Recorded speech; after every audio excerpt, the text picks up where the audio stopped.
नमस्कार। आज मैं जहाँ हूँ, अभी तो मैं पटना में रात में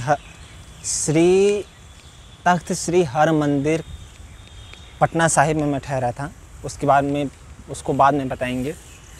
अभी मैं जहाँ हूँ वो भारत के सबसे समृद्ध शहर रह चुके और राजधानियों की राजधानी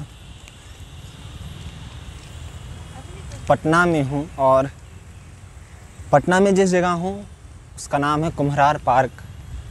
कुम्हरार पार्क वही स्थान है जहाँ सम्राट अशोक, चंद्रगुप्त मौर्य, गुप्त वंश, पाल डायनेस्टी, नंद वंश, हर्यनका डायनेस्टी, शिशुनाग डायनेस्टी, ऐसे तमाम राजाओं ने यहाँ इसी कुम्हरार पार्क से ही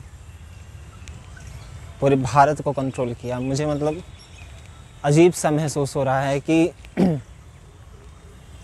अभी जहाँ मैं चल रहा हूँ चप्पल पहनकर, हालांकि मुझे चप्पल पहनकर चलना नहीं चाहिए क्योंकि ये ऐसी राजधानी है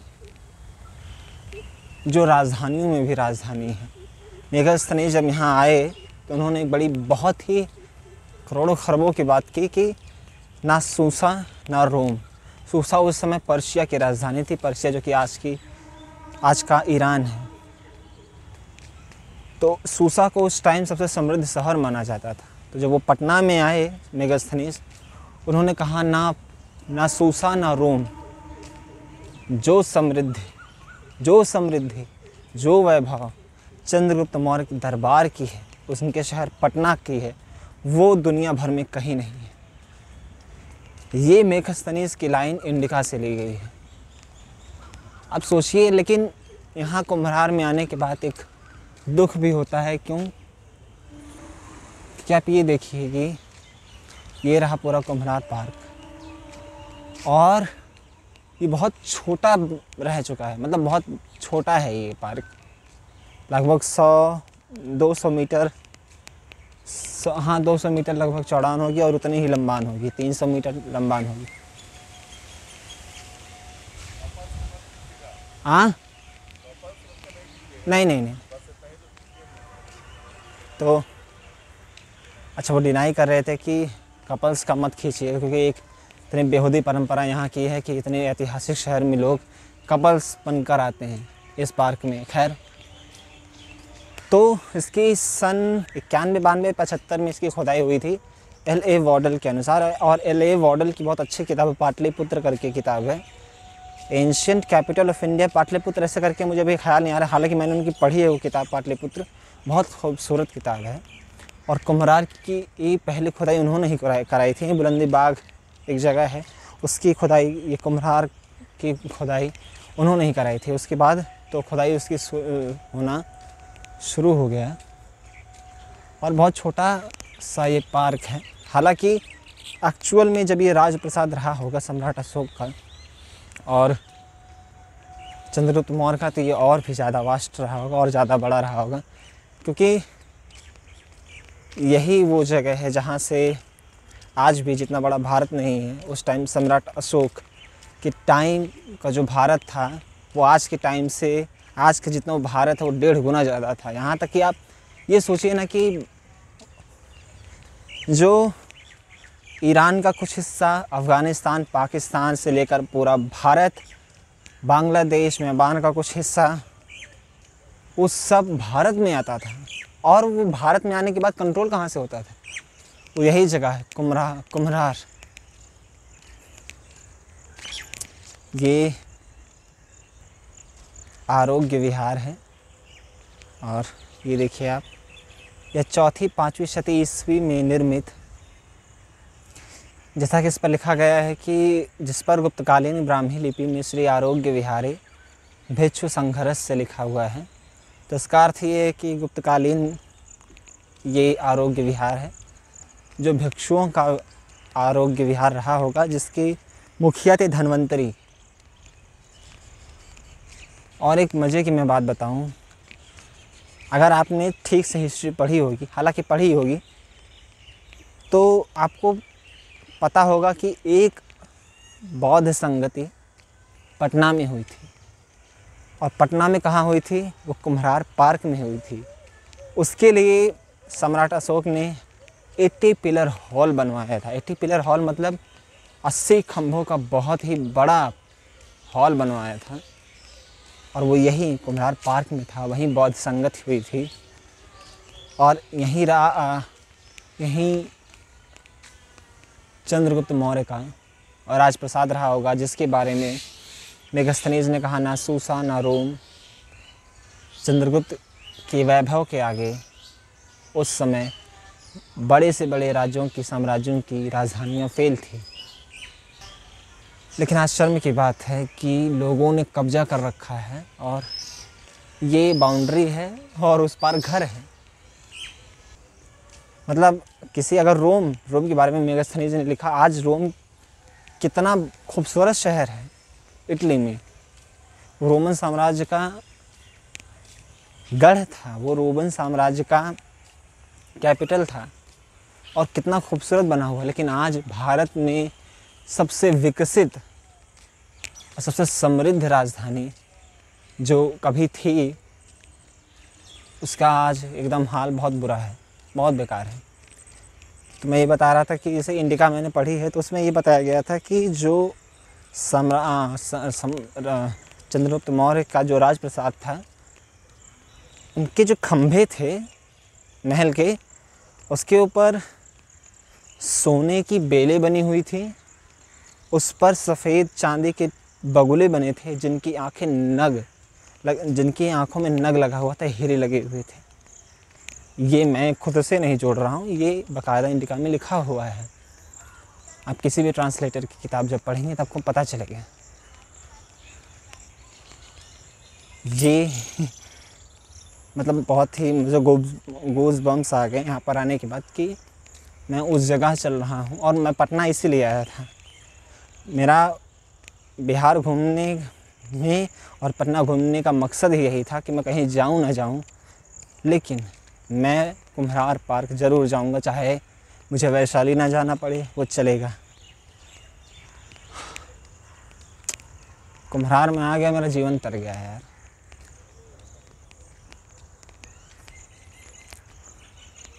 कितने लोग बदतमीज़ हैं यहाँ यार, और बदतमीज़ लोग हैं यहाँ, इस पार्क का कदर करना नहीं जानते हैं।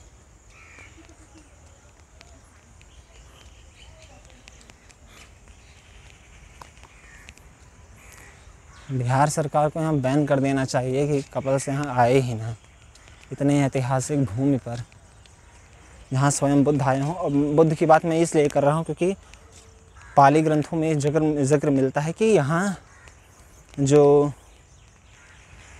बुद्ध एक बार आए थे, कई बार आए थे एक्चुअली, एक ही बार नहीं, क्योंकि इनका रास्ता ही यही था। पटना वैशाली होते हुए कुशीनगर जाते थे, श्रावस्ती जाते, तो यही उनका रास्ता ही था। तो यहाँ कई बार आए थे। तब ये छोटा सा गांव था, और जिसे अजातशत्रु ने फिर वैशाली साम्राज्य से बचाने के लिए यहाँ पर किला बनवाया था। अभी मैं मगध क्षेत्र में हूँ, और मगध की राजधानी के अजातशत्रु का बेटा उदयन ने इसको राजगृह से चेंज करके पटना बना दिया, और उसके बाद तो पटना लगातार बनते ही चली गई भारत की राजधानी। जहाँ नंद वंश था, जिस टाइम अलेक्जेंडर आया था, वो डर गया था कि मैं नहीं जाऊँगा भाई, कि नंद वंश का जो एम्पायर था वो बहुत बड़ा था, पंजाब तक था, और सब कुछ यहीं से कंट्रोल होता था। और मैं कहता हूँ इंडिया को चेंज कर देना चाहिए अपना कैपिटल, क्योंकि आप कभी हिस्ट्री को कभी एनालिटिकली कभी उसको ऑब्ज़र्व करेंगे तो आपको पता चलेगा कि भारत सबसे समृद्ध तब था जब, मैं ये अंधविश्वास से नहीं बोल रहा हूँ, लेकिन जब कभी भारत समृद्ध था तो वो उसकी राजधानी पटना ही थी। पाल वंश के डिक्लाइन के बाद दिल्ली बना दी गई, क्योंकि तब गुलाम वंश आया, मुस्लिमों का शासन आया। उसके बाद आगरा बनी, उसके बाद कलकत्ता अंग्रेज़ों के टाइम में बनी, उसके बाद दिल्ली। पतन शुरू हो गया जब पटना से राजधानी हट गई भारत की।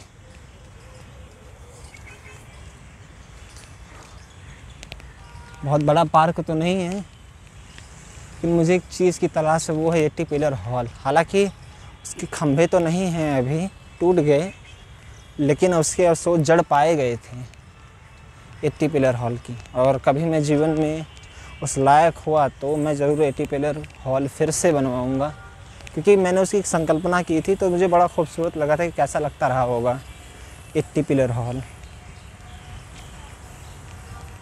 यही वो स्थान है जहाँ, और बिहार का दुख ये देखिए कि बिहार में एक सड़क का नाम है अशोक राजपथ, वो भी इतनी कबाड़ा सड़क है, हमेशा जाम लगा रहता है। इतने पुल बने हुए हैं पटना से हाजीपुर, मतलब गंगा पार करने के लिए, क्या नाम है, दीघा ब्रिज, हाँ दीघा ही पुल तो है, और गांधी सेतु है। लेकिन यहाँ अजातशत्रु ने राज किया, सम्राट अशोक, जिसका नाम, बिहार का नाम लो तो सबसे पहले कोई बिहारी बोलेगा सम्राट अशोक हमारे यहाँ का था। ठीक है, क्या किया आपने उनके साथ? एक मूर्ति तक नहीं मैं देखता हूँ यहाँ। पुल की बात छोड़ दी, एक सड़क है वो भी कबाड़ा सड़क है, हालांकि बनी बहुत अच्छी है, लेकिन उस लायक नहीं बनी है कि जैसा हम देख सकें कि कर्तव्य पथ जो कि राजपथ था कभी उसका नाम, वो था, ऐसा नहीं बना है। किसी और देश में अगर ऐसा राजा होता तो केवल उसको सॉफ्ट पावर बनाकर इतना ज़्यादा मेंटली लोगों में डाल दिया जाता है कि पूछे ही मत।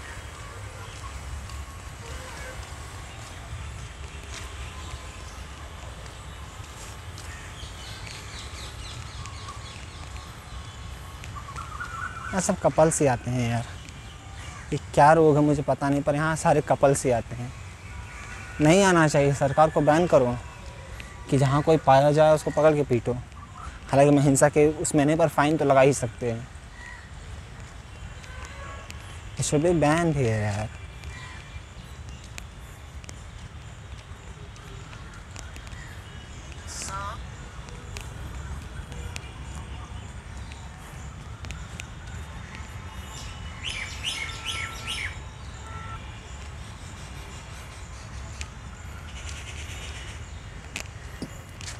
ये पाकड़ का वृक्ष है कि बरगद है? नहीं, बरगद है।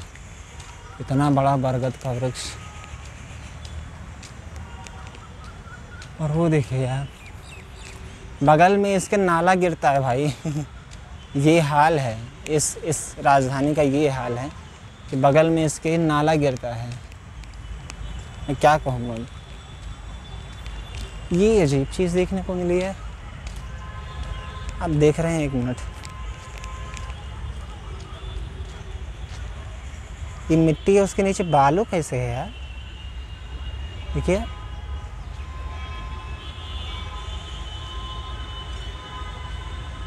किसी को अगर कुछ पता हो तो आंसर बताइएगा कि मिट्टी ऊपर है, नीचे बालू है।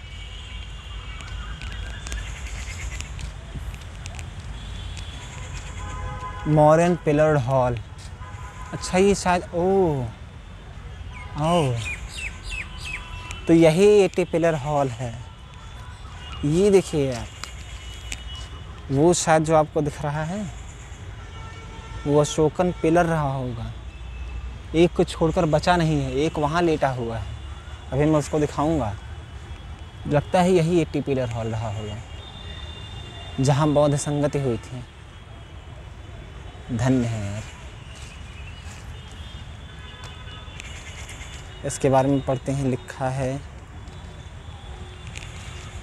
मॉडर्न पिलर्ड हॉल, मौर्यकालीन 80 खंभों युक्त विशाल कक्ष, कुम्हरार, वर्ष 1912, 15 एवं अगस्त 1951-55 में इस पर स्थल की खुदाई के दौरान 80 स्तंभ युक्त मौर्यकालीन एक विशाल कक्ष सभागार प्रकाश में आया, जिसके भूविन्यास में स्तंभों की 10 पंक्ति पूर्व से पश्चिम एवं 8 पंक्ति उत्तर से दक्षिण है। स्तंभों एवं पंक्तियों के मध्य लगभग 15 फीट का अंतराल है। सभागार दक्षिण भूमुख पुरस्थल के चारों ओर विकास गतिविधियों भू जल स्तर में वृद्धि के कारण भग्नावशेष जलमग्न हो गए।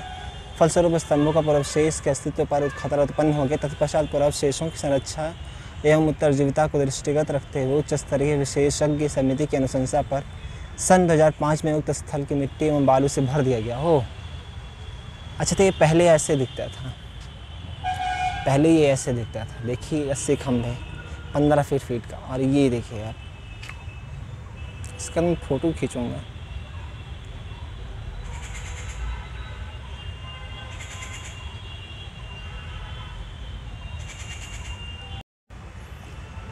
तो ये जो है सरकार ने सही काम किया कि अब समझ में आया कि इसको बालू से भर दिया गया, उसके ऊपर मिट्टी डाल दी गई, क्योंकि ये आप जैसे आप इस फ़ोटो में देखेंगे तो थोड़ा गहराई में है और जल भरा होने के कारण शायद उसको नुकसान पहुंचता है, इसलिए इसको मिट्टी से भर दिया गया। शायद दिखाने के लिए लोगों को कि पत्थर ऐसा रहा होगा, इसलिए एक पत्थर को कुरेदा गया है। आप ये देखिए, पूरे इतना बड़ा 80 पिलर हॉल रहा होगा। मैं इसी को देखने के लिए आया था। महलों का अवशेष तो बचा नहीं, लेकिन 80 पिलर हॉल का अवशेष बचा है और कुछ ऐसा दिखता रहा होगा।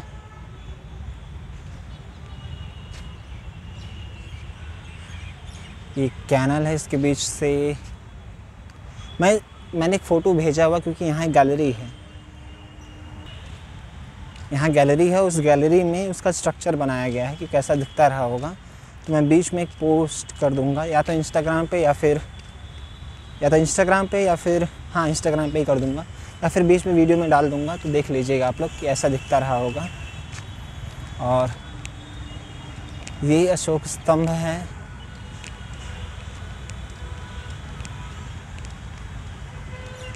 ये देखिए अब बहुत भारी स्तंभ है यार, ये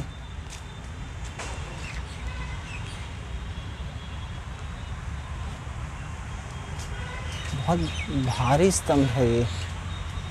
और आप अगर गौर करेंगे तो ये शायद जो है इसकी मोटाई बहुत ज़्यादा, और इस पर कुछ तो लिखा हुआ है। आप ये देखिए,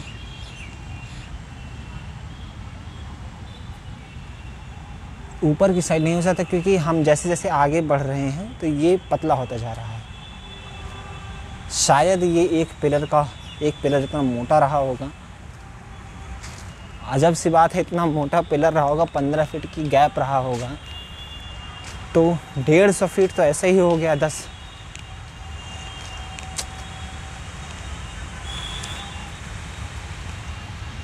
ये देखिए आप, चारों तरफ से दिखा देते हैं आपको।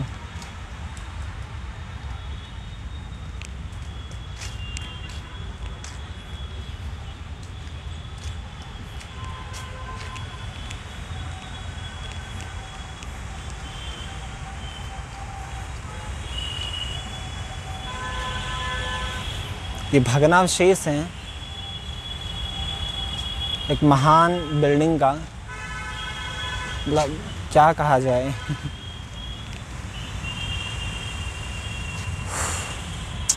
वाह,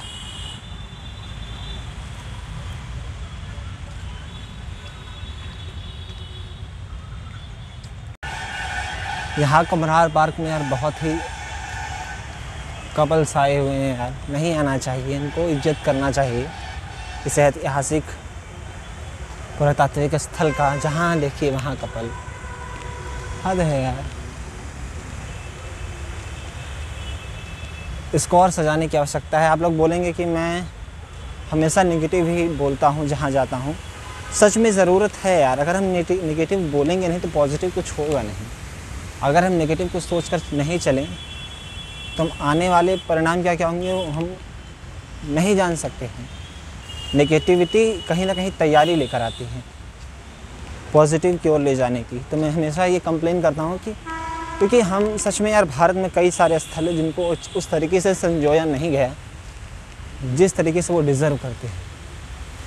खुदाई के पहले नाला बहता था इस कुम्हार पार्क में, और अभी भी इसके पीछे नाला ही बहता है।